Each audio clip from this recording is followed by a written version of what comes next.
since we are here at U of T, we just want to let everybody know that one of the major topics that we considered when coming up with questions and discussion topics is mental health, which I'm sure everyone in here knows that has been a very prevalent and a very growing topic, especially in the last few years. And especially if you're a U of T student, I'm sure you know that the topic of mental health, and to put it blunt, even suicide and such, has been a very large topic, especially in the last few months. So we have a lot of questions that are geared around that as well. So once again, thank you so much for coming. We are very excited and honored and grateful to be here, but to be here with all of you. So do you guys want to get started? Perfect. Thank you so much.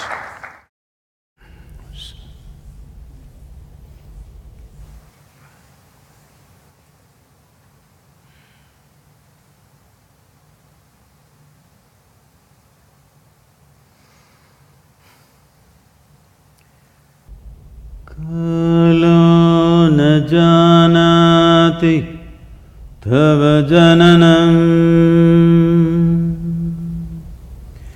Kalo na janati tava samapanam Drushto maya tava mahakaraha Yogeshvara Kala Kala Yogeshvara Kala Kala. Good evening everybody. I just decided to chant because he said one of the main issues is mental health. We need to understand this. As today, slowly people are beginning to understand, for physical health, doctor is not the solution. How you eat, how you stand, how you sit, how you breathe is the solution. Hello? Yes. What you do with yourself on a daily basis. Similarly, for mental health also, what we're doing with ourselves on a daily basis is the solution. And what we are doing with ourselves on a daily basis is the source of the problem too. So, to start any activity in your daily life, if you had some sort of process to settle you and kind of put you in place for that kind of activity that you're trying to perform, you would see, you would perform your activity much more easily with least amount of friction. In the initial stages of mental ill health, it is just a question of little bit of friction. When the friction happens continuously, something breaks down. Once it's broken down, then fixing is a humongous task. But ensuring there was not much friction is a much easier thing to do. All of you young people, mental health is the last thing that you should be concerned about at this stage in your life, but unfortunately it's come visiting. No, it's not come visiting, it's been invited. So keeping that in mind, let's… Thank you very much. So the first question that I had from myself is… Why are you copying questions? Sorry? Why are you copying questions? I want to make sure I don't mess this up, so… Because I've usually seen people copying answers, but questions… But yeah, so the first question we had was, nobody goes through life unscathed. Everybody has had a past experience with a person or a situation that left a permanent scar on them, such that whenever we are reminded of this, the sadness or loneliness or pain associated with the memory comes back regardless of how much time has passed. Is there truly a way for us to move on from and let go of the things that have hurt us in the past such that they have no substantial emotional effect on us? And if not, how can we heal ourselves from this past pain? When you say everybody, that's a very sweeping statement. It's not true with everybody. Unfortunately, a lot of people are getting into that space. Fortunately, not everybody. I am not in the group. This doesn't mean that everything in my life happens just the way I want it. No. Very few things happen the way I want it. I want you to understand this. If you keep the scope of your life very limited, let's say just your education or your profession or your family, then maybe 90% of things happen your way, 10% of the things don't happen your way. But if you expand your activity globally, then you will see only 10% happens your way, 90% doesn't happen your way. So if you're the freaking kind, then you will break yourself down. So one thing we need to understand is that if mentally, emotionally, we are freaking out on something or the other, I want you to understand there is no complexities to this. To make it very simple, you are freaking whenever things don't happen the way you think they should happen. Hello? Do you understand this? Your only problem with life is, it's not happening the way you think it should happen. Hello? That's all. If it is not happening the way you think it should happen, maybe it is happening somebody else's way and somebody else is happy. Hello? Yes or no? And most of the people in the same breath, they say they believe in God, so maybe it's happening his way. So essentially, it's not happening the way you think it should happen. But look at the way you're thinking. 2 years ago, how you're thinking, and today how you're thinking. Is it the same? No. So you are glad those things didn't happen.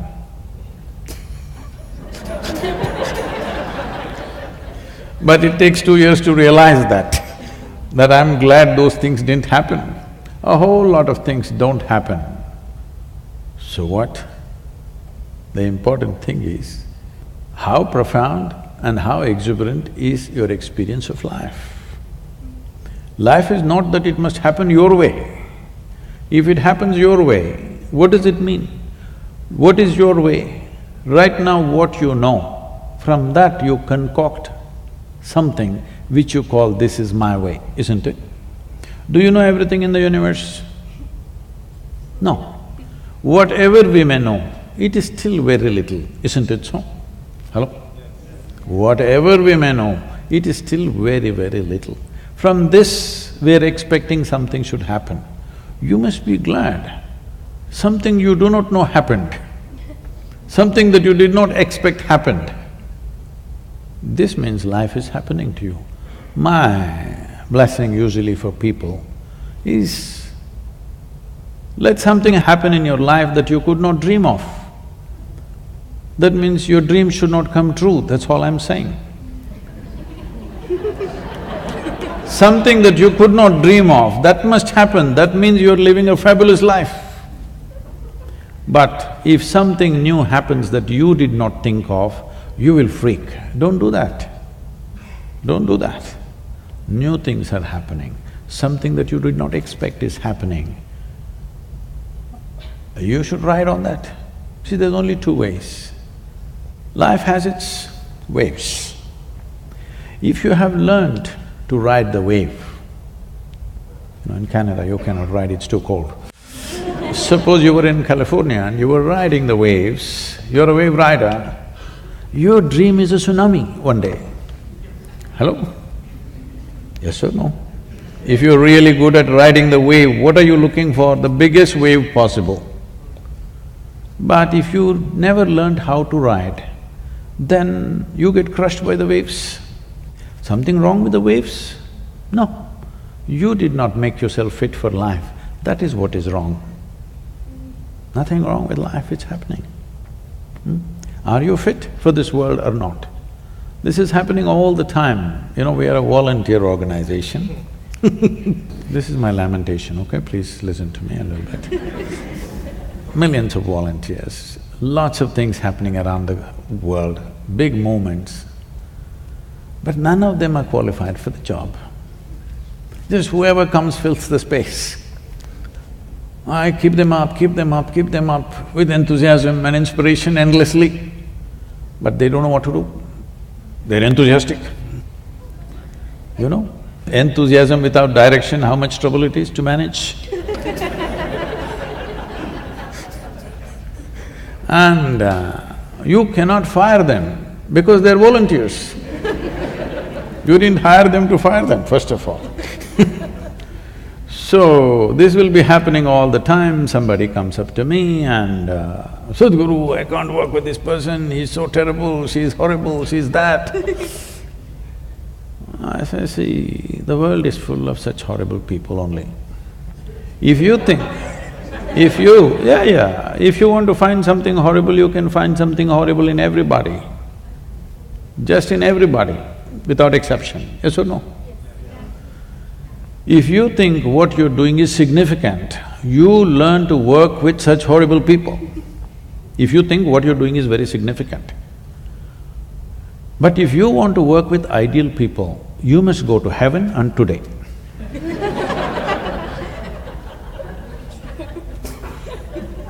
So, at this stage in your life, young people, don't produce a list of complaints about what's wrong. Produce a list of solutions for me, let me see, to your life and everybody's life around you. That'll be a forward movement. If you invest on your problems, you will see everything in the universe is a problem, believe me. Tell me one person here who is not a problem in some way. If you encounter them the wrong way, each one of them is a problem, isn't it? Hello? So it is your skill in life that you approach them, the solution end of them, not the problem end of them. Yes. If you go on hitting people on their problem end, you will have endless problems in your life, because everybody is capable of trouble, everybody. Yes or no? Yes. Hello? Have you found one person who is not trouble if you touch them the wrong way? You found somebody like that? If you touch the trouble spot in them, everybody is a problem, isn't it? So you have to learn how to touch the solution part of them, not the trouble part of them. This goes with situations, this goes with people, this goes with every aspect of life. Thank you very much.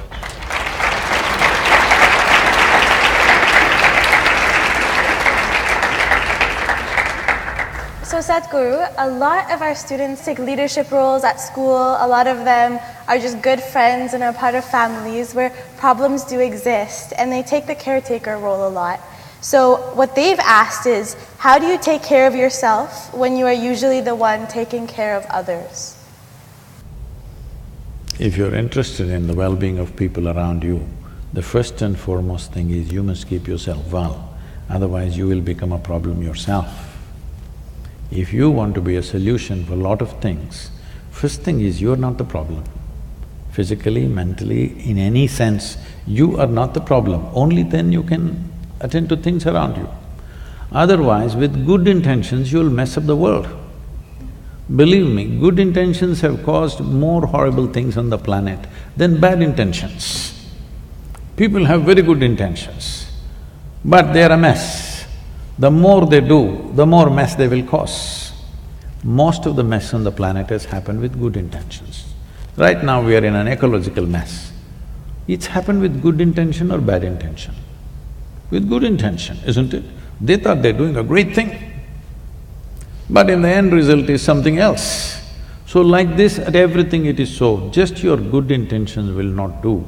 It's very important, before you touch somebody else, your hands are clean. That much you must take care. That if you cannot solve somebody's problem, what to do, it's all right. But you touching them should not become a problem. Thank you. So Sadhguru, going back to what you were saying, that you need to be part of the solution, and going back to what Daniel was saying, that mental health is such a problem here, At U of T, we are constantly challenged by new ideas by some of the greatest minds in the world.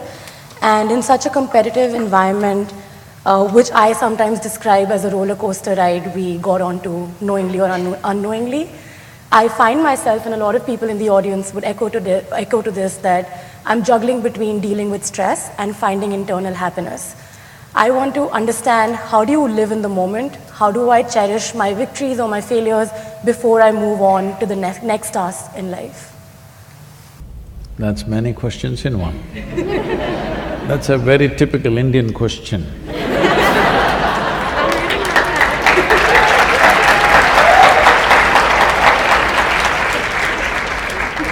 She left India only a year ago. So, to address the basic aspect of your question, which is how do you live in the moment? I'm asking you, please live somewhere else and show me for 1 minute. Can you? Can you live somewhere else? Then why such a question? But you're mentally somewhere else, even if you're… No, mentally you're not somewhere else. You're here and thinking about something. So, you need to understand this. It took millions of years of evolution to get you to this level of cerebral activity. Now you're suffering your cerebral activity. Somebody is teaching you, don't think about yesterday, don't think about tomorrow, just be here in the moment. What they're telling you is, rewind the evolutionary process, become like an earthworm. Yes, of course, an earthworm is eco-friendly creature, which human beings are not, unfortunately. But it took millions of years of evolutionary work. I want you to just imagine, from a single-celled amoeba to you, the most complex creature on this planet, take an enormous amount of work, isn't it? You think it was all wrong? Hello? You think it was all wrong? So the problem is just this, you have a very sophisticated machine in the form of human mechanism. The simple question is, have you read the user's manual? User's manual? No. How is that? When will you read it? When you're 80 years of age? I know it's a long way for you, but when will you read it? You must make up your mind. See, suppose you buy a phone, do you want to read the user's manual within the first 3 days after you bought it, or after 3 years when you're discarding the phone? When do you want to read it? In the very beginning, at the earliest possible time, isn't it? So right now, the problem is just this. This is a very sophisticated machine. You have made no effort to know this. Without knowing this, you want to live in this and drive through the world in this, so it's a disaster, all right? You want to know everything about the universe, you don't want to know anything about this, so you're paying the price. You know where galaxy number 64 is, but you don't know where the hell you are, you're asking, how can I be in the moment?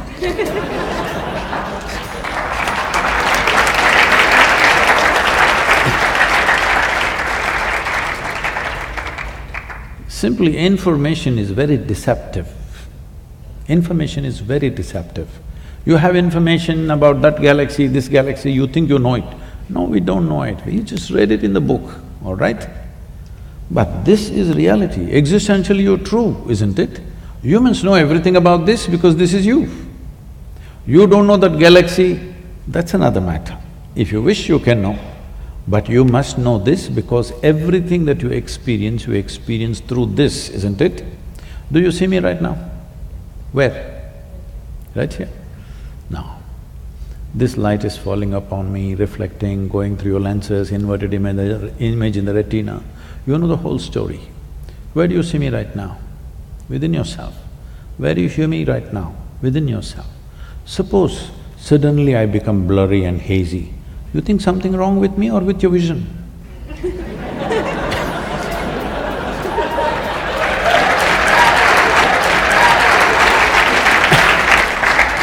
So, right now, this is all the problem with the world. Your vision is blurry and you think there's something wrong with everything in the universe. No, no, it's your question of your perception, your ability to think, your ability to emote, your ability to hold your balance.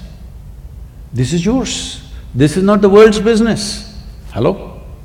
This is not the world's business. Somebody freaks there, you freak within yourself. Whose business is it? It's your business.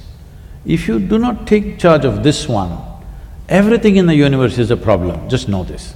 Not one thing, everything. And especially when you're a student in a university, well, I was not much of a student, maybe you're better students than me, but when I was a student, should I share uninspiring stories? This is not good for students. So, when I went to the university, when I finished my school, I decided not to go to the university. And being an educated family, this is not like today that you can take a year sabbatical, such things did not exist. You finish school, you must go to the university. This is a time in India, 70s, if you miss out 1 year, that means maybe you'll be on the street. That's only two options. Either you're well educated, you're on the street, there is no in-between other options. That's the mindset at least. So, I said, I don't want to go to the university, I will educate myself.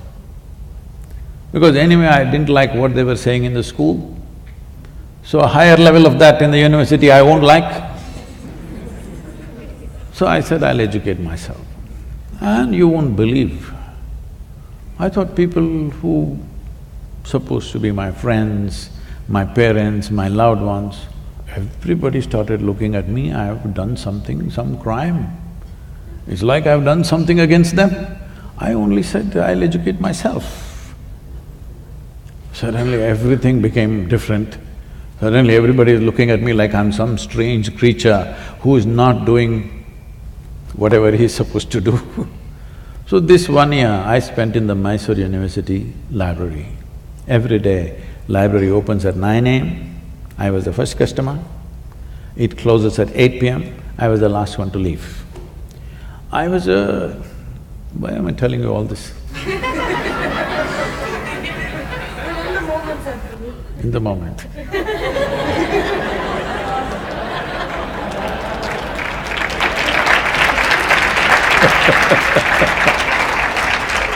So, I know these days this generation can't eat a full stomach, but I would normally eat 2 times of what anybody eats, but I never put on weight, there was so much activity.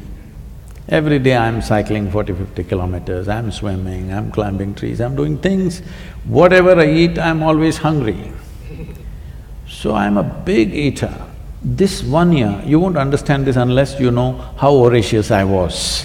1 whole year, I didn't eat lunch, which was a huge achievement for me. I would stuff myself with as much breakfast as possible and entire day in the library, 8 o'clock I come home and then eat. This may look funny today because today I have only 1 meal a day. At that time, it was such a big thing because however big the breakfast is, by 10:30, 11 I'm hungry. I remain hungry till 8 p.m., which was a huge thing for me. Today it's very simple for me to be without food. So I read all kinds of things, from Homer to Kalidasa, to popular mechanics, to National Geographic, this, that, all kinds of things. Nothing in particular, simply literature, philosophy, geography. Geography always fascinated me, so a lot about the world and the planet. 1 year went by like this. When the next academic year started coming, drama started at home. You know, initially your father tries to put his pressure, it doesn't work, and then the final armor is, mother, tears will come. Then you don't know what to do, you have no… You have no weapons against that one. So I said, okay, I will join the college, but only if it's English literature. They said, what will you do reading poetry? What will you do? My father, being a physician, said, I've got the seat ready for you, get into the medical college, you'll do well. I said, no, doctor, no. Then he says, okay, do engineering. Then I said, this is not right. When I said no to doctor, if you had told me become a veterinary doctor, Ayurvedic doctor, this doctor, which doctor, something, I would look at it. I say no to doctor, you say engineering. This doesn't go well with me.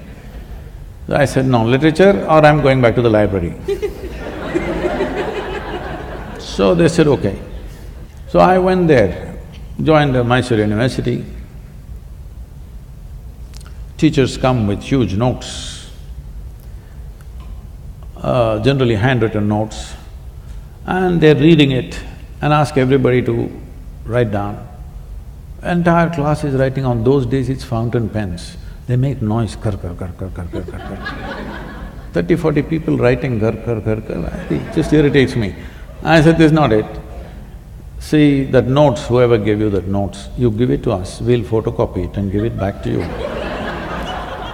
We don't have to come, you don't have to come. But I have a billion questions. Is somebody going to answer damn questions that I have? I have a cloud of questions walking with me wherever I go. Whoever I find, if I think this guy can answer, I'll throw 10 questions at him. So I want to ask somebody questions that I have, but no, they thought these questions are too much trouble. Then I made a deal with them, that they will give me my attendance and I will stay out and not ask questions. So I generally parked myself in the university garden, we had a huge garden. I planted myself under a tree. Then to my amazement I found people started coming to me. Education problems, money problems, boyfriend-girlfriend problems, all kinds of problems. Then I discovered everybody had a problem. I was the only freako who didn't have a problem. I was trying to think up a problem for myself, what is my problem? It's not that everything is going fantastic, but I never saw them as problems, but everybody labels ordinary situations as problems. Simply situations. Some situations we know how to handle, some situations we don't know how to handle, so what the hell about it? But every situation they cannot handle, they give it a problem title. And that problem festers and multiplies in their mind.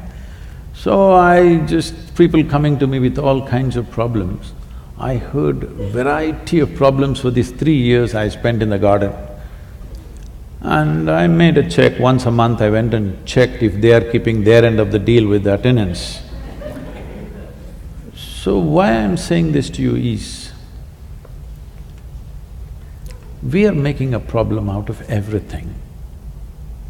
See, never before, materially, physically, life has been as good as it's today. Hello? But this generation has become the most whining generation ever on the planet.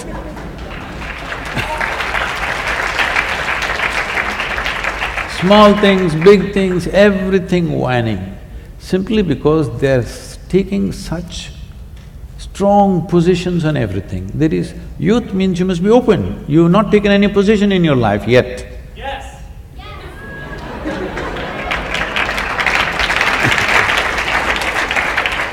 The best thing about youth, being youthful is, you're not too conceited, you've not taken a position, you don't belong to this or that, you're open. That is the best part of being youthful. But today I see people have taken strong positions about everything in the world. Once you take such positions, you will naturally create huge problems in your mind. What for are you taking such positions? This is a time to explore, this is a time to learn, this is a time to come to a broader level of understanding and perception. This is not a time to take positions. I'm this or that. They've even, by the time they're 18, they belong to some political party. It should not be so. Till you get out and find your way in the world, till then you must just soak up as much life as possible. Just see tomorrow what really works and you support that, what works for you and for everybody around you. Taking strong positions, the moment you take strong positions, the openness of your mind is lost. Once your mind is not open, suffering is inevitable. How else it'll be?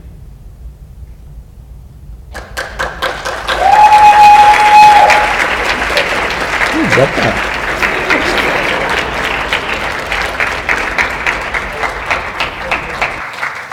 Thank you very much. So the next topic that this question sort of revolves around is love and relationships, which I know a lot of young people, a lot of students, not even just young people, adults even. It's everyone, at some point in their life, hopefully. So love is such like a universal topic. It's in movies, songs. It seems like such a basic component of life, yet it's really hard for us to define it. It's really hard for us to truly know when we're in love, to truly know if it's the right kind of love, if it actually is love, if it's just infatuation. If you feel really strongly, it must be love because you can't get them out of your head. So this can be, and maybe that's just me as a young person. But yeah, so love can be a very big topic. So the question that we've sourced from the U of T community is, what does it mean to love someone both unconditionally and healthily? Unconditionally? Hello? Does anybody know what's unconditionally? Without any conditions. Oh.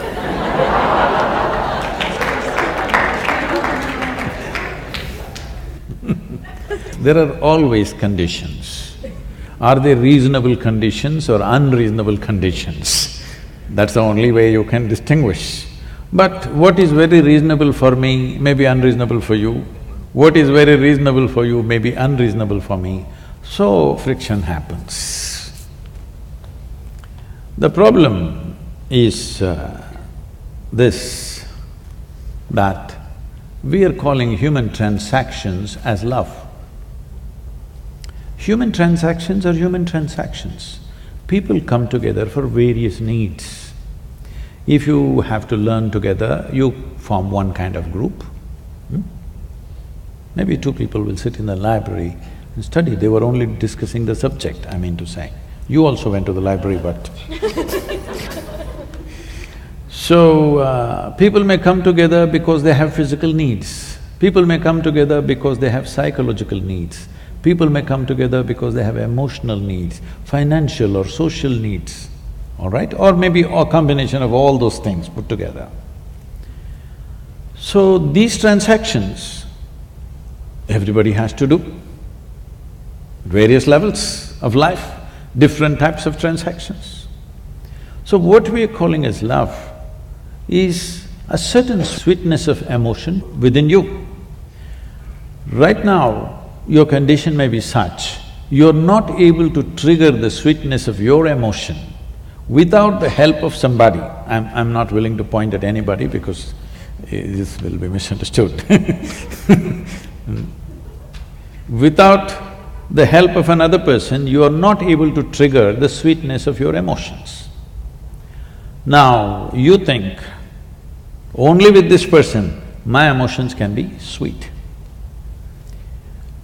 I'm asking you, whether it's love or hate, anger or tranquility, whatever, pleasure or pain, even light or darkness, does it happen within you or outside of you?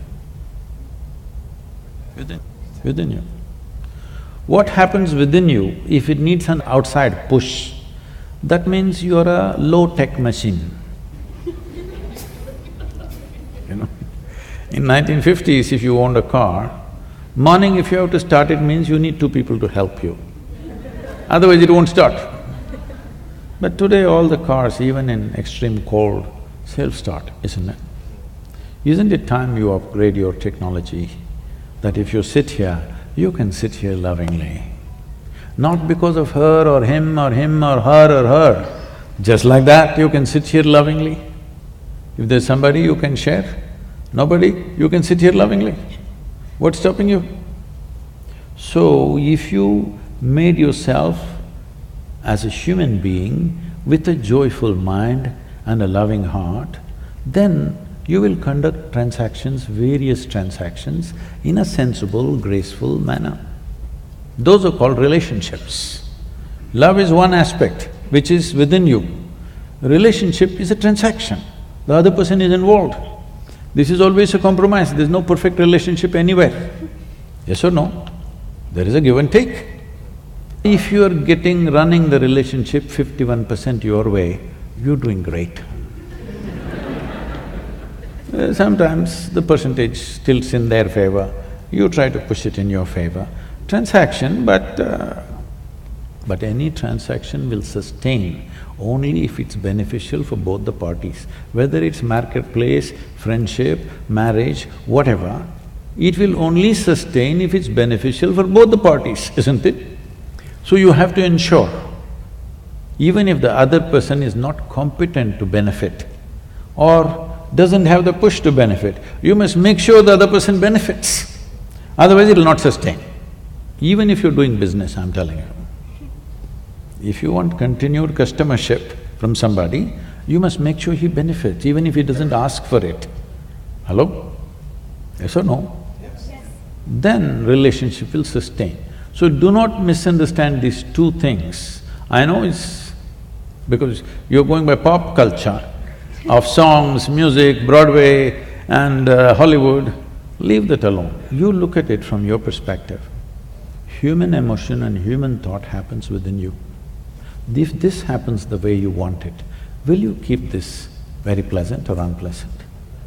Pleasant. If you keep it pleasant, you are naturally loving, your emotions are sweet.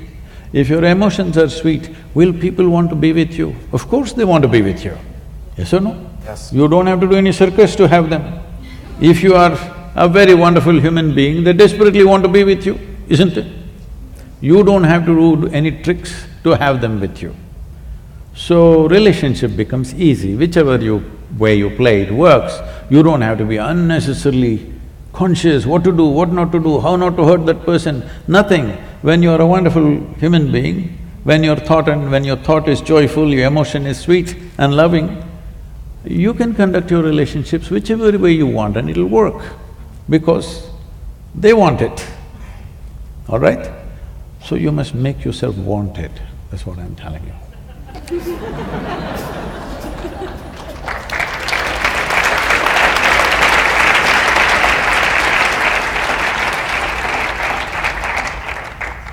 So the next question we have is about identity.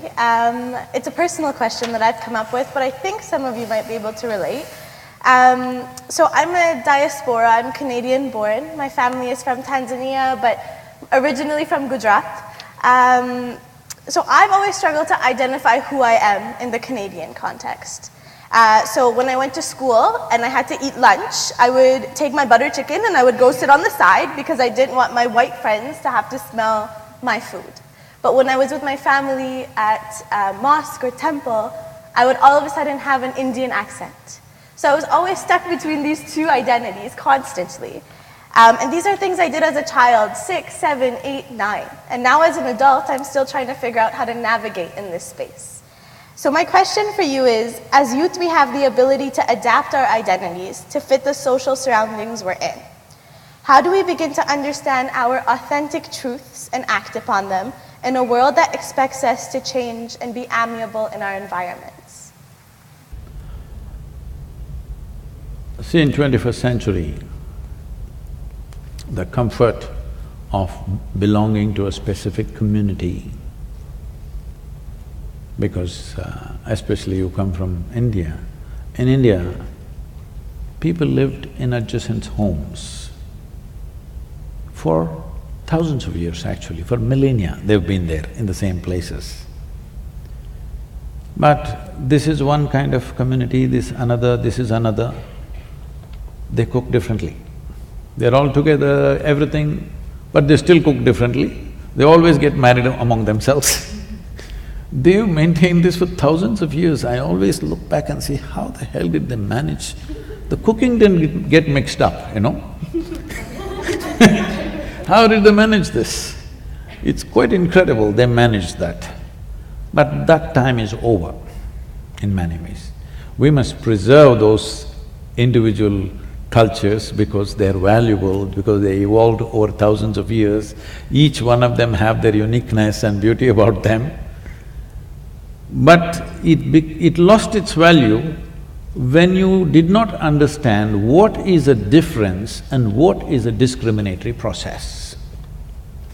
See, it's wonderful that each one of us are different. If there was one more person just like you in your home, could you live there, I'm asking?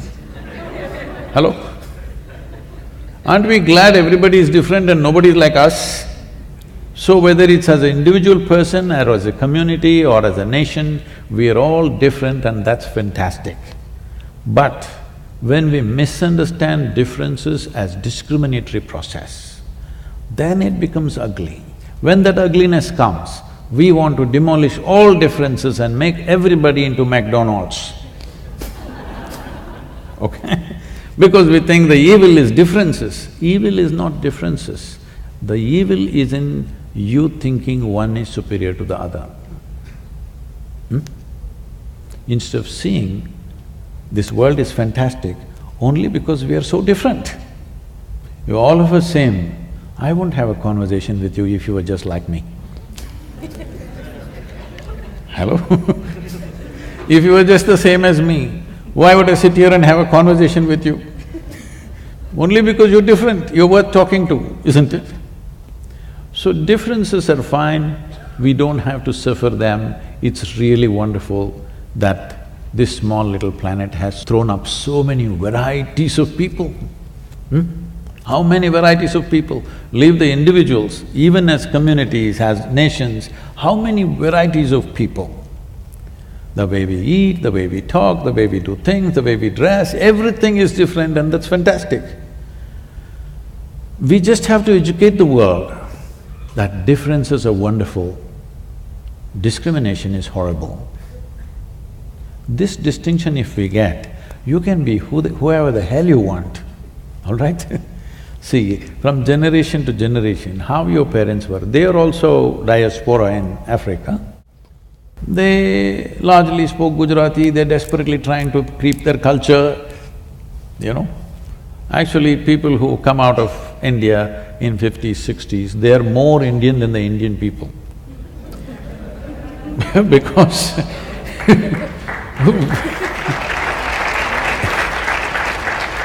India has changed dramatically since then. But people who came out as one community and living in Africa, in UK, some other place, they are totally still dressing, talking, eating like 1950s because they are living within that community. All this is not a problem. This is all wonderful, how human beings evolve, adapt, do things. As long as we do not discriminate against each other. We don't think I'm superior to you, I'm better than you, you are less than me. This is the whole problem.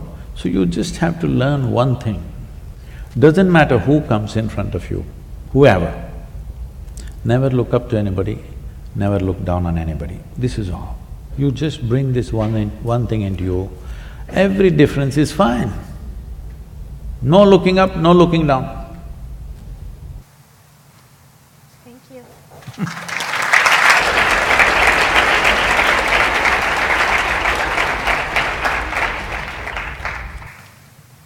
Sadhguru, the next question is something that we've sourced from the audience, and it's been a personal question as well, which is that when we're on this journey of life, we tend to set a lot of short-term goals, and when we don't achieve them, we don't know how to deal with failure. And that is something we all deal with a lot at U of T in specific, but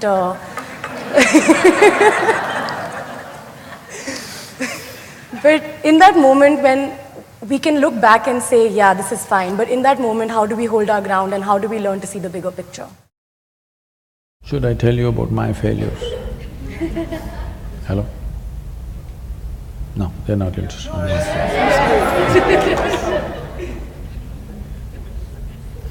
I have some fans who want to know about my failure.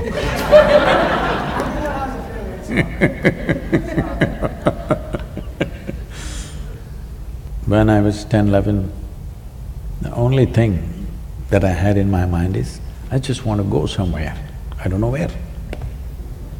So those days if I got 5 rupees, 5 rupees was lots of money. I bought a little bit of bread and disappeared into the jungle. Just walked around, caught a bunch of snakes, I observed everything from insects to worms to animals to everything. When I ran out of food and became difficult, after 3, 4, 5 days, came back. By then there was a lot of unnecessary excitement in the town.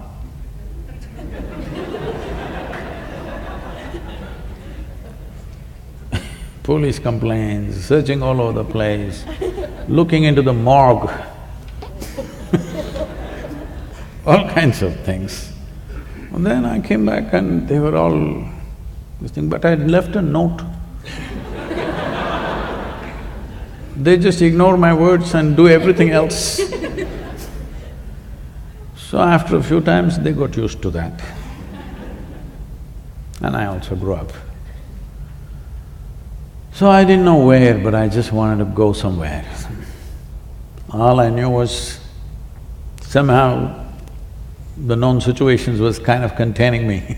I just wanted to go somewhere. The moment I got a bicycle, I cycled across South India. And I got a motorcycle, I crisscrossed India many times. And I was stopped at the national borders. So I decided the only thing is I do some business, make some money and ride across the world. Where, I don't know, simply want to ride. So I thought I'll get into business. So I got in, became far more successful than most people would imagine in a short span of time. So one to another, I started half a dozen businesses, became very successful, everything. Then everybody was clapping their hands except me. They were all clapping their hands because I was making more money than other people. I was getting little like that because I got into this business because I wanted to ride away. But business after business, I put one finger, now both my hands were stuck in it, making money and everybody clapping hands, but I was not clapping hands. I did not think it's a great thing. I think it's those 5 years which people think are very successful for me were the 5 years when I did not do what I really wanted to do. But everybody else thought I was doing great. That's how world is, you must understand. When you're doing great, they think you're doing no good. When you think you're doing no good, they all think you're doing great. So you must know whose interest is in their hearts. So then one afternoon, it so happened I burst into an ecstatic state for no reason, every cell in my body bursting.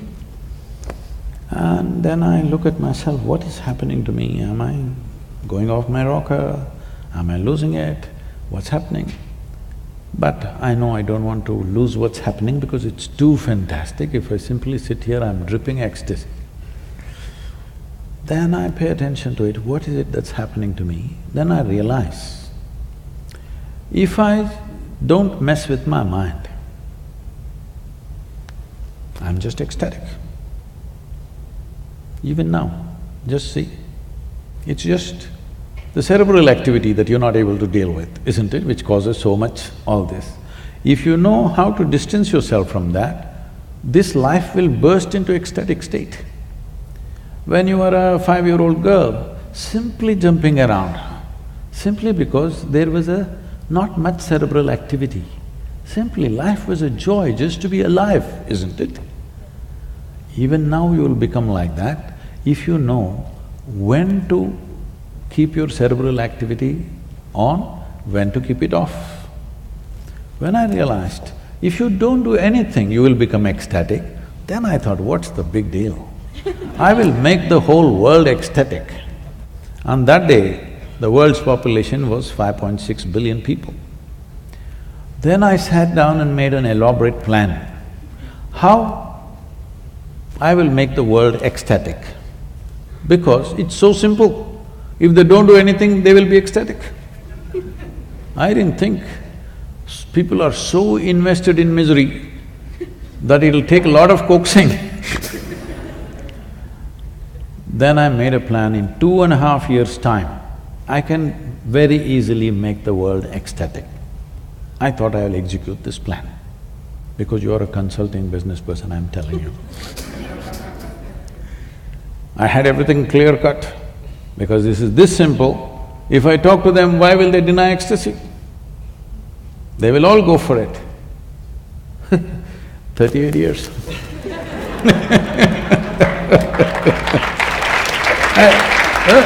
Don't do this.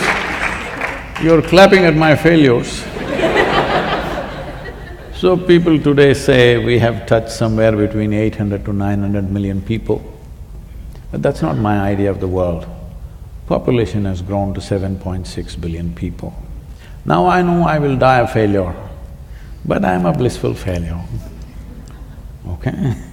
Because first is, I learned how to fix myself before I do anything in the world. If you fix yourself, will you fix yourself in a pleasant way or unpleasant way? Pleasant way.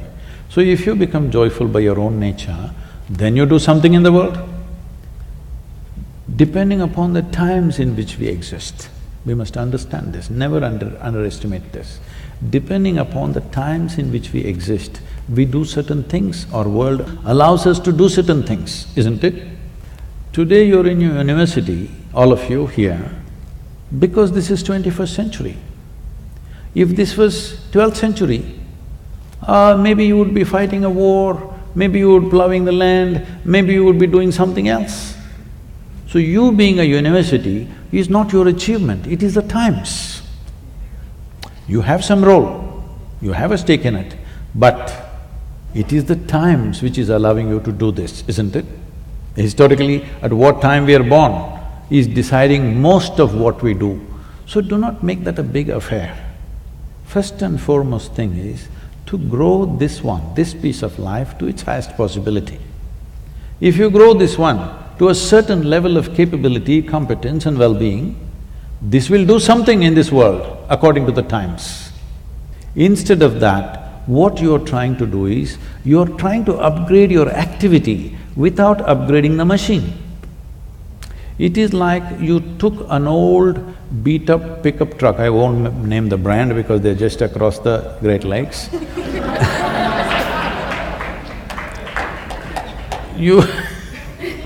You took one old beat-up truck, pickup truck you have, but you suddenly got a desire, you want to go into the Formula 1 racing. You went. Now your four wheels will be going in four different directions. You want to get onto the track, at least buy a standard Ferrari. Hello? If you have an upgraded machine, is your activity naturally upgraded? I'm asking you. But without upgrading the machine, if you upgrade activity, upgraded activity is creating enormous suffering, isn't it? See, those of you who are thinking it's very hard to be in the university, I can take you back home and make you plow the land. Very easy.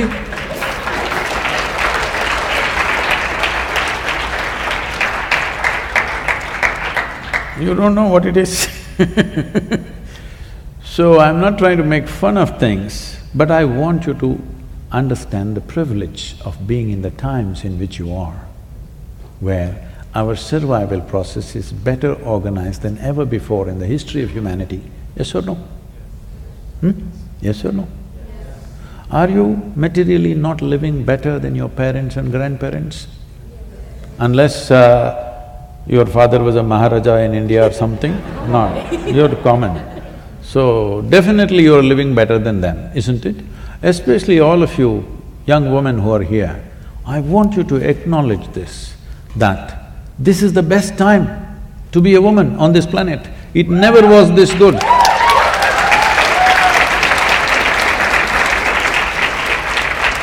Well, still there are issues which we have to improve, no question about that. But isn't it better than ever before? If we do not acknowledge what we have, we will not create what we want, just know this.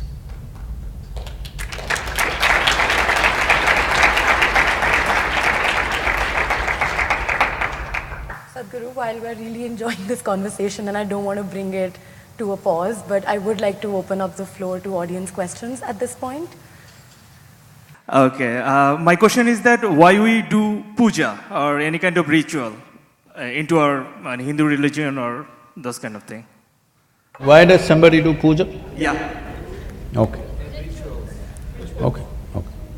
Do you brush your teeth every day in the morning? No, I'm just asking. You do? Why? Okay. So you understand that. There are many people, for a long time in the history of humanity, they never brushed their teeth. Yes or no? In previous generations of people, by the time you're 40, 45, most people lost their teeth. And it was perfectly normal. You're 50 and you still have all your teeth was a big surprise.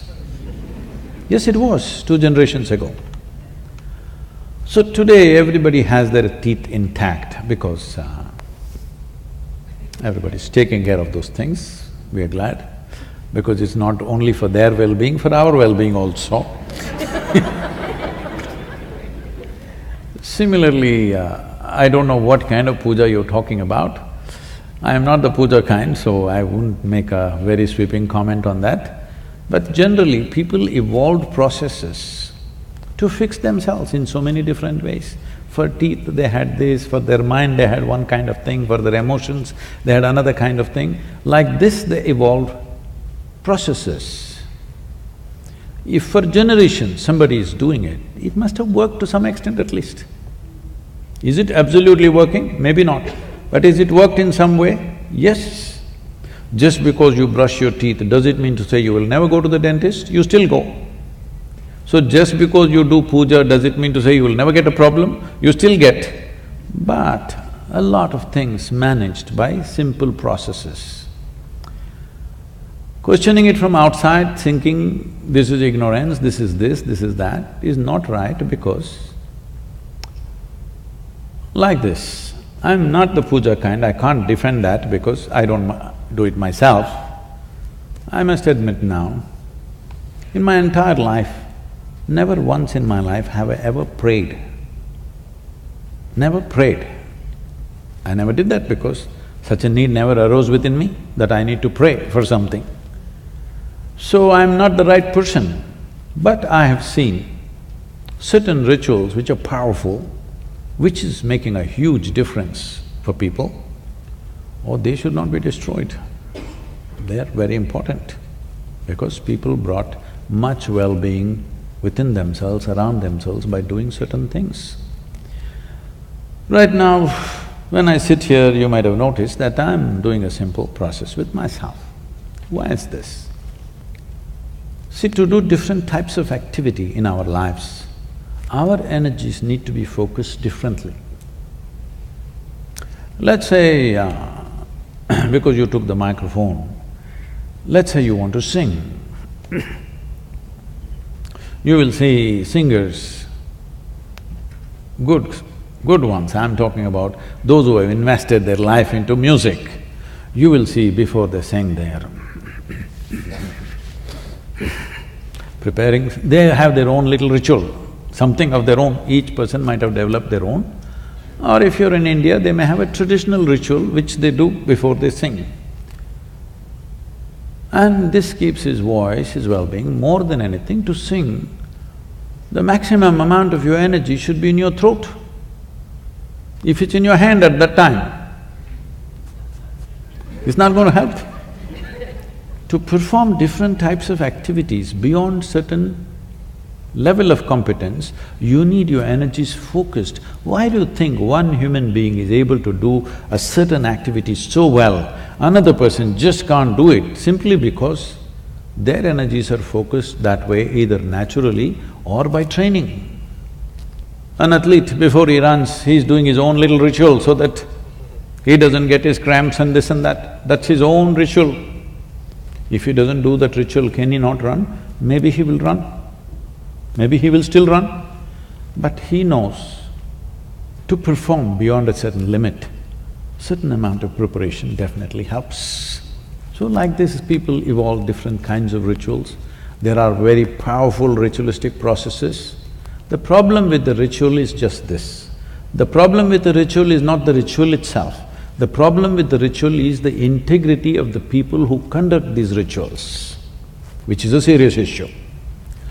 Because integrity is at a certain low in the world generally, rituals can become very problematic because they have a certain power about them.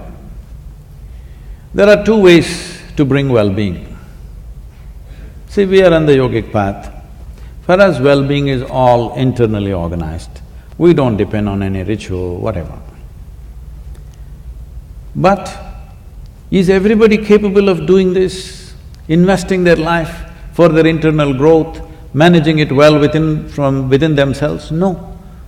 People need a ritual. 100 people are sitting here, they're not able to do things by themselves, so you do some common process for all of them. Something that they cannot do by themselves, you try to impact them in a certain way so that they benefit. If they could do everything internally, no need for any ritual. I have no need for any ritual in my life. But is everybody like that? No. Initially when I was young, I refused to make any kind of even smallest ritual available to anybody because I was young and little cruel. I said, you better work for your well-being. Why should I do anything for you? But slowly I see there are many people who will never take that level of commitment to work for their own well-being. You have to do something to them. So now we do certain things, minimizing it, keeping it at the minimum, but if people need something, we do something. But the basic focus is, the best thing is your well-being comes from within you, because that way you're free. If your well-being comes from me, in some way you unnecessarily become leaning on me. We don't want this. But those who need a crutch, shall we tell them, pull off the crutch and say, walk right now? Shall we do that? That would be very cruel, isn't it? So rituals are there. Ritual is not the problem. The integrity of the people who conduct the ritual is a serious problem. That is what we need to attend to. Don't throw the baby with the bath water. Bath water has become dirty, but the baby needs to be rescued.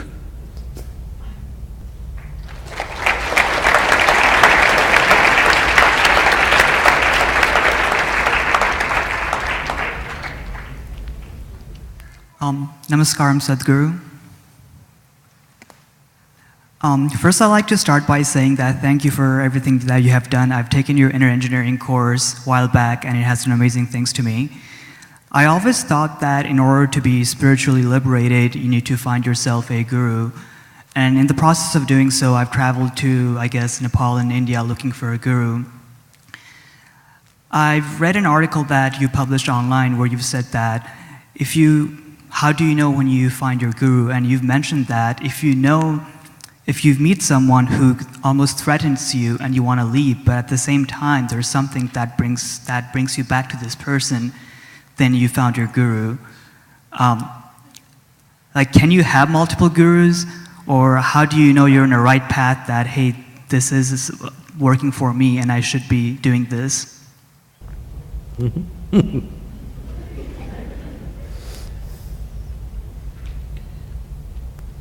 Isn't he asking this question to the wrong person?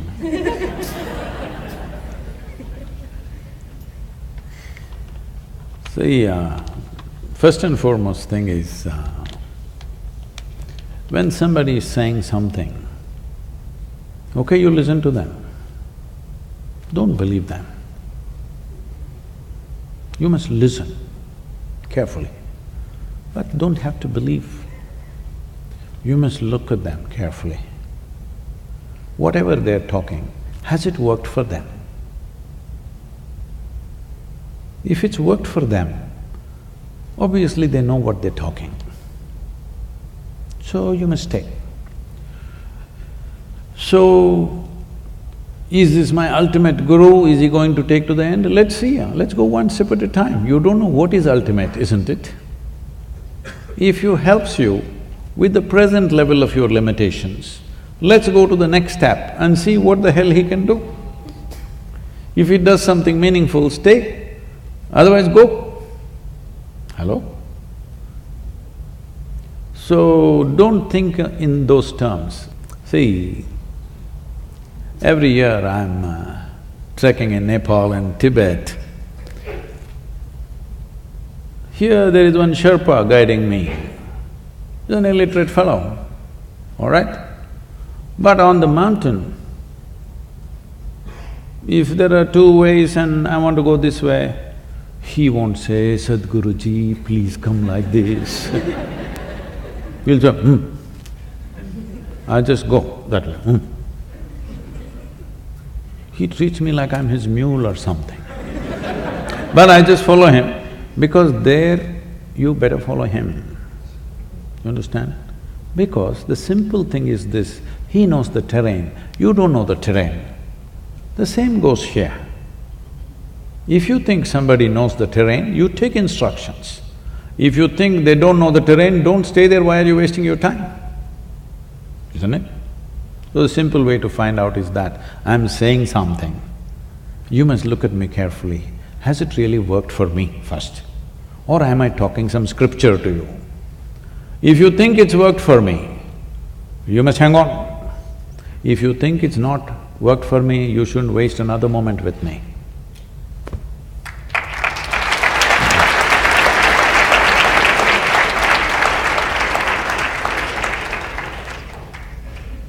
So I've been watching your videos for quite some time, and you've made an interesting comment that when you think of God, most people think of him as an old man sitting up there with a big beard, passing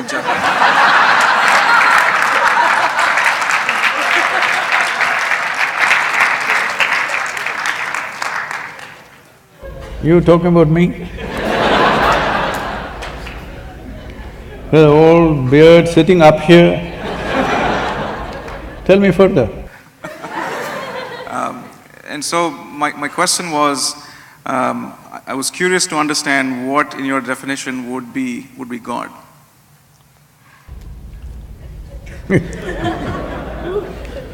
See, the reason why in every culture people have come up with their own concept of God. Every culture has a different concept of God, but everybody has come up with some concept of God.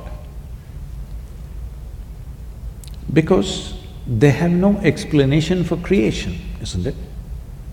Hello? You came out of your mother's womb and looked around, too much creation. You know you didn't do it. Then you looked up to your mother, maybe she did it. Well, she delivered you, but she did not deliver the planet, you know that. Then you looked at your father, no, not him. You looked at every other adult around you, nobody looked like competent enough to make all this happen, isn't it? Yes or no? There's not one person here who looks like he's competent to create this whole creation around us. So the simplistic conclusion is, there is a big man sitting up there. I fit the description, at least the Western description I fit, in the India I don't fit. But now there is an argument. There's a big argument in the United States churches, is God a man or a woman? The last election they tried to settle that issue. Didn't work that way. So, your ideas of God are essentially cultural in nature. You know Idi Amin? You heard of Idi Amin? You know, Uganda man? Not Tanzania, but in Africa. Idi Amin declared God is black. I agree with him. I agree with him. Because if a white man can have a white god, why can't a black man have a black god? So this argument also is going on, particularly in the US churches. They try to settle that in the previous election.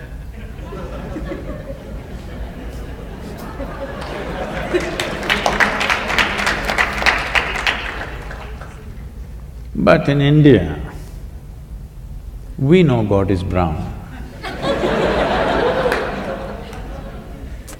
Especially Indians who live outside of India are very proud of this because, we know what God looks like because He Himself visited India 9 times. You don't know this?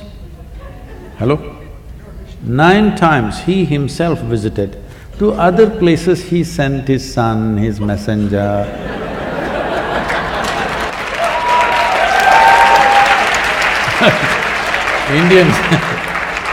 Indians are very proud of this.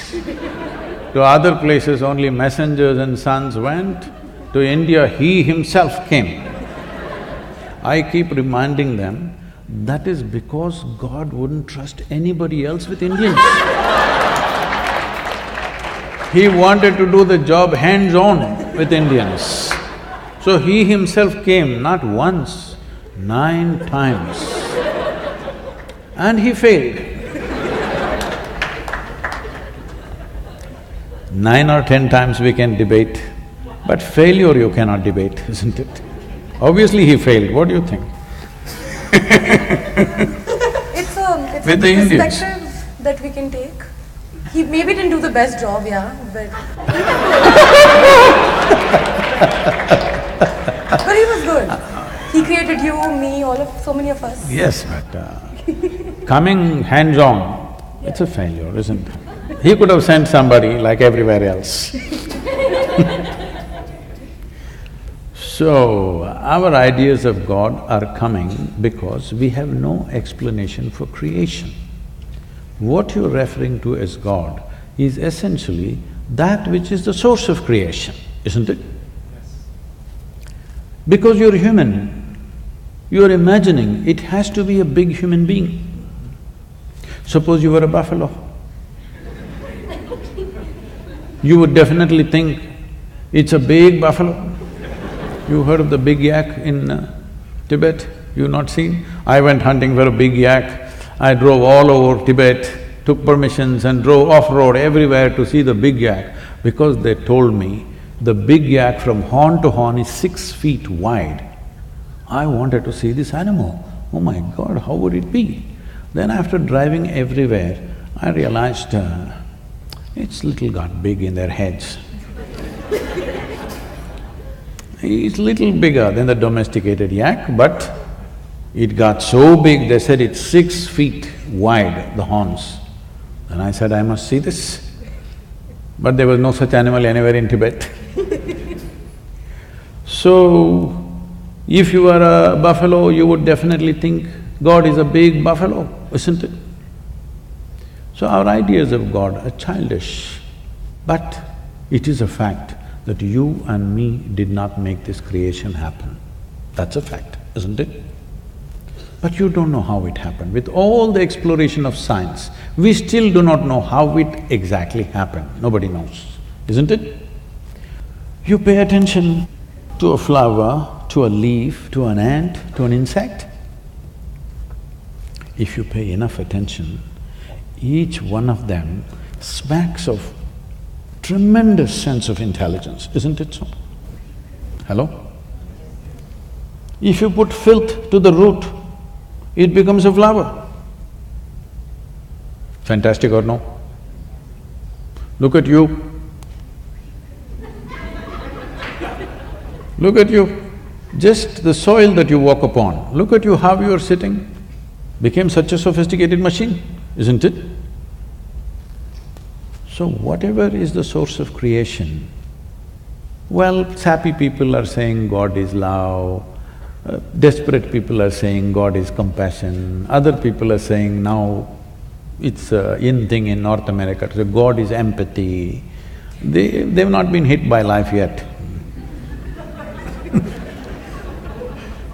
But if you pay enough attention to creation, because it is the presence of creation which has given you the idea of God in your head, isn't it? If there was no creation, you wouldn't think there is a God. If you pay enough attention to every piece of creation, what you will see is it's intelligence, intelligence, intelligence, intelligence beyond what you can contain in your brains. Yes or no? But nobody said God is intelligence, unfortunately.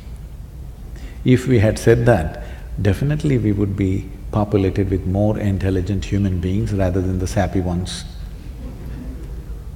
You know, our center is in Tennessee. We have a large center there. When I was new there, I walk into this town, which is a one-horse town, literally a small town. And I'm walking on the street and greeting people, smiling at them, thinking they'll be happy to see a new face. But it's a different kind of setup. I'm just at the right complexion. A shade darker than this cannot be there in that town. I'm just on the edge. So one big man, this wide, over 6 feet tall, comes and stands close to me. He looks down at me and says, "God loves us." Then I say, "The way you are, only God can love you."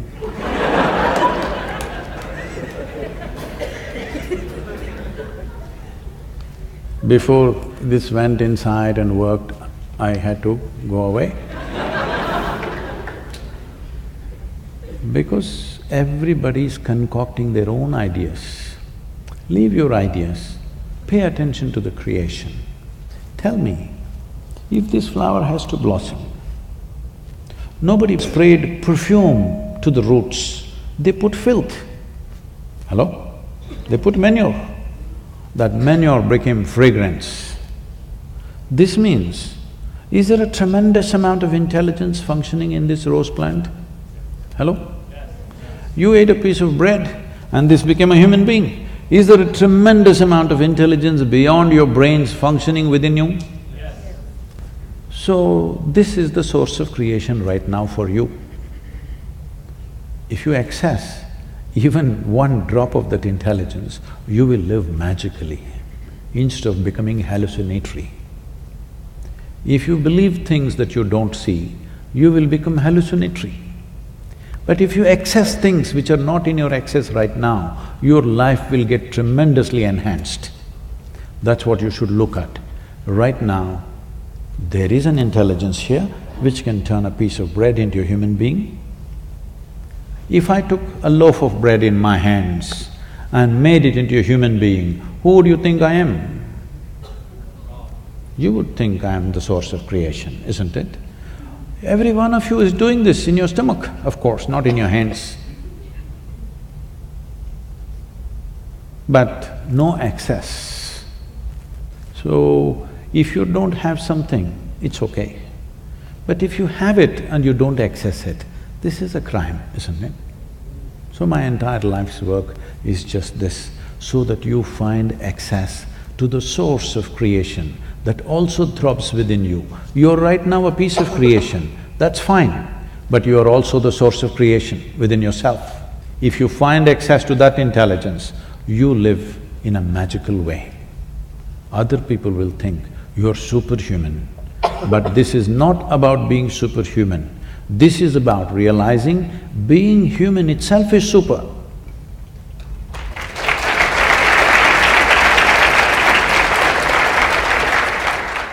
With respect to interpersonal promises and intrapersonal promises, I feel there are two types of promises that we make to others and to ourselves. How do we balance both of those, especially considering that sometimes we have to keep the interpersonal promises at the cost of your intrapersonal promises? A promise is meaningful and valuable only when you make it to somebody else.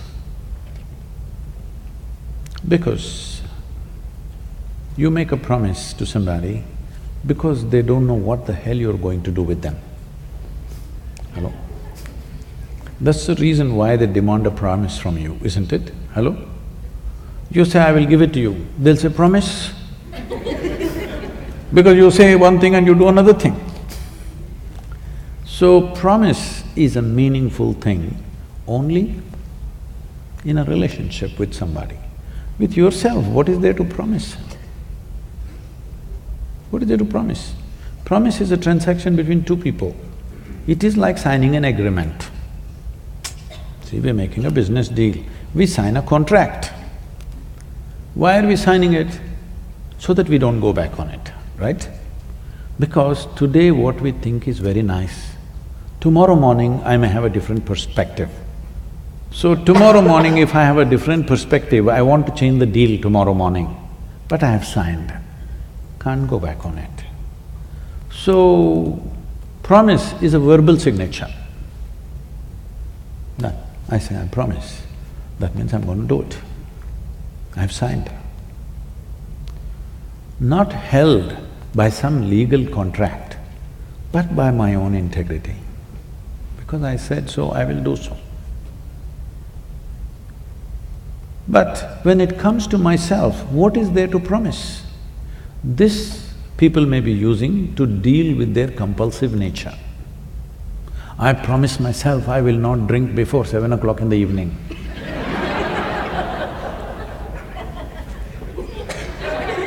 7:45. Don't make such promises, because the only way, the only and only way you can handle your compulsiveness is with consciousness, just know this. There is simply no other way. Whatever commandments you have from elsewhere, whatever promises you make to yourself, whatever vows you take, they will all make you freaky. You may stop one thing, something else will happen when you forcefully make yourself do something within yourself. Can I tell you a joke? It's okay? But this is a serious question. It once happened, Shankaran Pillai offered. You can't do that. He's not always funny, sometimes he's serious. Shankaran Pillai offered a ride for an office colleague, a female office colleague, a young woman, because she didn't have a ride that day. So he was driving her, then suddenly he became like an octopus. That is, his limbs were all over her. She pushed him away and said, "You idiot, I got into your car thinking you're a decent fellow, what are you doing here?" He said, "I'm sorry, I quit smoking."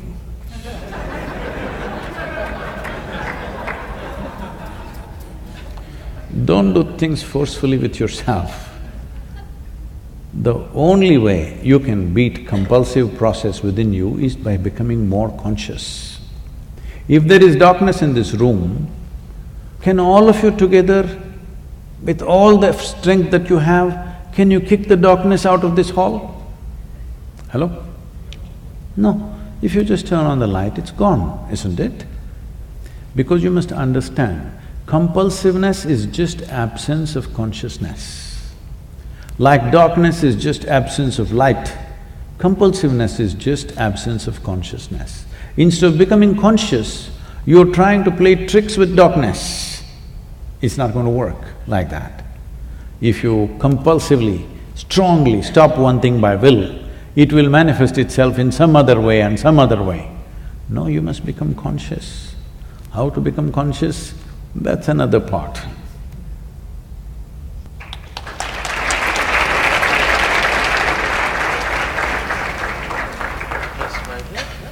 Hi Sadhguru, how are you doing? So my question is that we learned that we are sophisticated machinery and that we must learn how that sophisticated machinery works. But how do we approach that? How do we go about learning how this sophisticated machinery works? Unfortunately, we have created a movement in the world, education being the core of it. There are many other aspects, Education is the core of it, where it's always about conquering the world.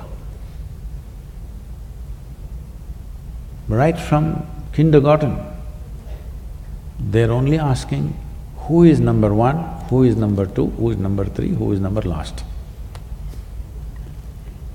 It's always about being better than somebody, it's always about conquering something.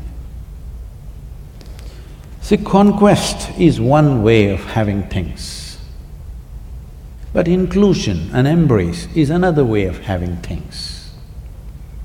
If you have somebody in your life that you have conquered, I've conquered him and he has to be here, well, he will ensure that my life is miserable moment to moment. Yes or no? Daniel, can I trust you on that or no? Yes, you will. But if I have included him and he's here by choice, now he will be a great asset to have around me. This is a choice you have. But unfortunately, the orientation of the education is a consequence of the general attitude in the society. We have become a conquering mode. I think this is a fallout from the imperial way of existence that we've had for last 3 centuries. That we think we are powerful and we are good only when we have everybody at our feet. Well, with technology, with worldwide growth of human aspiration, having everybody at your feet, times are over. Everybody needs to come to their senses. Having people at your feet, those times are over. Because many things have changed in the last 1 century, that you cannot conduct the world that way. But still we have not managed to change the education system fundamentally. Here, still you're struggling, who conquers whom? When you want to race with somebody, or when you think life is a race, all you want to do is get to the finish line fast, isn't it? Hello? If entire life is a race, finish line is death, why don't you get there quick? Hello? Is that what you want? People are telling me that is also happening in the universities, unfortunately. That is also happening, most unfortunate. Why would a young person want to take his own life? But such a thing is happening, I'm telling you, in India in 2017, 18,600 students below 18 years of age committed suicide, below 18. Out of this, 7,400 students were below 15 years of age. Can you believe it? 12, 13, 14-year-old children taking their own life? What is it? If thousands of children below 15 years of age want to commit suicide, don't we realize that we are doing something fundamentally wrong? Hello? A child of 12, 13, 14 must be exuberant, full of life, excited about everything in the universe, but they want to kill themselves. And 99% of the time, it's because of the education system, the burden of the education system. Because not everybody is geared for being a conqueror. Many people feel distasteful when they have to conquer something. Some people feel like this. Other people, more sensitive people, feel horrible when they have to sit on somebody else's head. Hello? Yes or no? But the only way to succeed is that I must trample on you. It is distasteful for me. But if you don't give me any other way, I may do it, but when I can't do it, I'll do something else. This needs to be looked at. This is not an individual issue. This has become a global phenomenon. This is not in one place, this is not in one university. Schools, I'm saying below 18 years of age, below 15 years of age, when they want to take their own life, we are doing something very fundamentally wrong in the society. The main problem is this: we want everybody to be conquerors. Not everybody has a heart to be a conqueror. Not everybody wants to conquer anything. Hello? Everybody would want to explore, engage, understand, but not everybody wants to conquer. But we have set the whole world in a conquest mode. So the only way is all the sensitive people will get trampled, the crudest lot will get to the top. Not a good way to structure this society and this world. This needs to be addressed.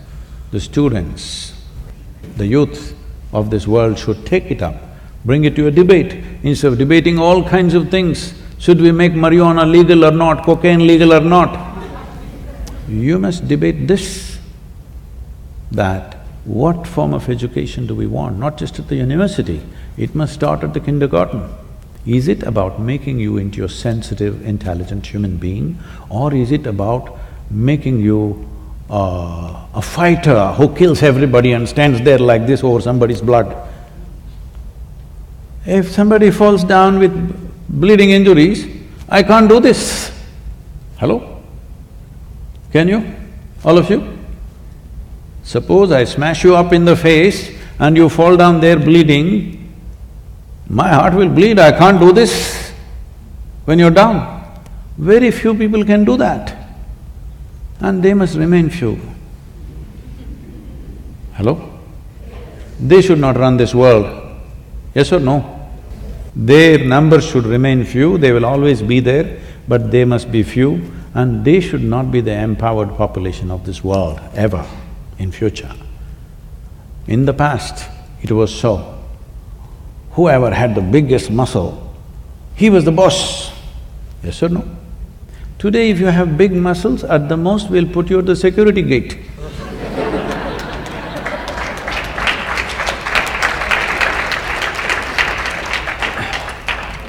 So the world has changed. It's time we change the structures which make people. Education is an important process because nearly 90% of the human population is passing through that one sieve, isn't it? Hello? There are many other structures in a society. We may go there, we may not go there, but nearly 90% of human population is going through this one sieve called education. This sieve should become a sensitive, very humanistic sieve. This should not be an imperial sieve, this should not be, an Adolf Hitler or Alexander the Great kind of sieve. Right now we are trying to produce them. We are trying to produce them always. We are trying to produce tyrants who will enjoy other people's failures, isn't it? Hello? Yes. I want to be number one means what? I enjoy all of you have failed. Why? Why have we brought this about?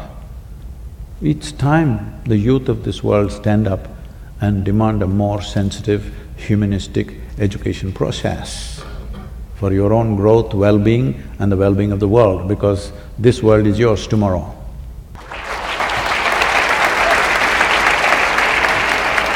How do we counterbalance the power of social structures put on by popular culture?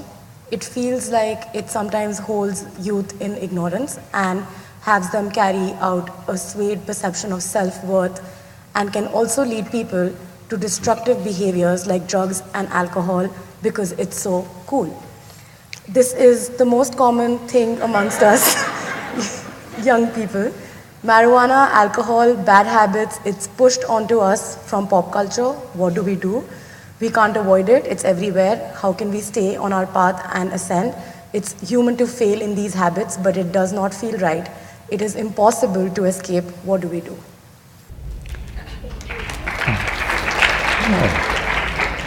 I see it's a popular question. See, instead of looking at these things as moral stuff, whether it's right or wrong, because never have we been able to really decide what is right and what is wrong, isn't it?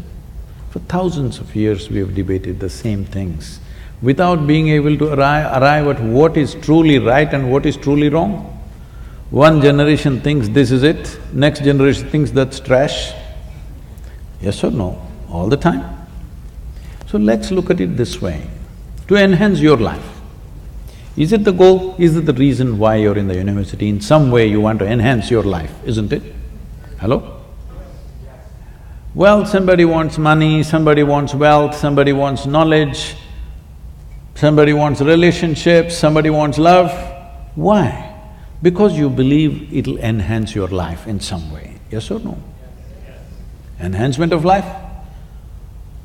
We are not looking for money, power, love, anything. We are actually looking how this can be little more than what it is right now, isn't it? So if you want to be little more, is it important that all your faculties are little more heightened than what it is right now? I'm just saying for simple ways of looking at things. Suppose you could see better than the way you're seeing right now. Would your life be enhanced somewhat? Yes or no? If you could think better, see things better mentally, would your life be enhanced? So essentially, enhancement of your faculties is enhancement of life in many ways. This question is everywhere. Youth in India are asking me all the time, Sadhguru, you have influence in the government, why don't you make marijuana legal for us? I said, why marijuana? I'll make cocaine also legal. You want meth? We'll make that also legal. What's the problem? The problem is just this. So I asked them, see, let me take you, I'm a licensed pilot. So, not me, but we'll get another pilot for you. On a small plane, we'll take you on a nice ride. But the pilot comes smoked up. You want to fly? No, they don't say no, they say, because they think by smoking they're flying. Then I say, okay, you're not getting it. You need a major surgery, and the surgeon comes really smoked up. You want this surgery? Oh no! So you understand, it lowers your faculties. If you think by lowering your faculty, you will become better, then all the best. All the best, because you will need a lot of luck and lot of blessings, because you will not live out of your own competence for sure. Yes or no?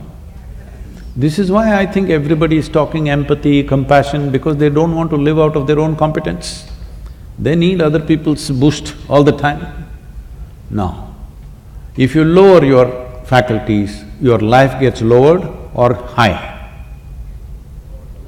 Lowered. So never use the word high again.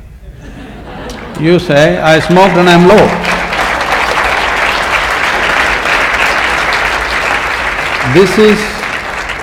This is not a moral issue for me. I have no morality in me. But life should work, isn't it?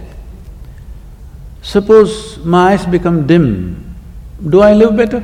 I'm asking. Hello? If my mind becomes dim, do I live better? Why do people think by lowering faculties, life gets high? No, it doesn't. It's just giving you an illusion like that, for which you will pay a price. At this stage in your life, you must look for those things which will heighten your faculties, not lower your faculties, isn't it? If you're interested, you come, I'll show you why. Look at my eyes, I'm always stoned. Yes, look at me, never touch the substance. Because the greatest chemical factory on the planet is here. Hello? The question is only whether you're ecstatic or anxious is determined by, are you a good manager of this one or are you a lousy manager? That's all that is determining this. If you're a lousy manager, you're importing chemicals from outside. If you're a good manager, you're conducting this the way you want and blissed out all the time. If you want to… there is a high. When you can see better, hear better, think better, visualize better, there is a tremendous high with life. I want you to know that high, not foggy high.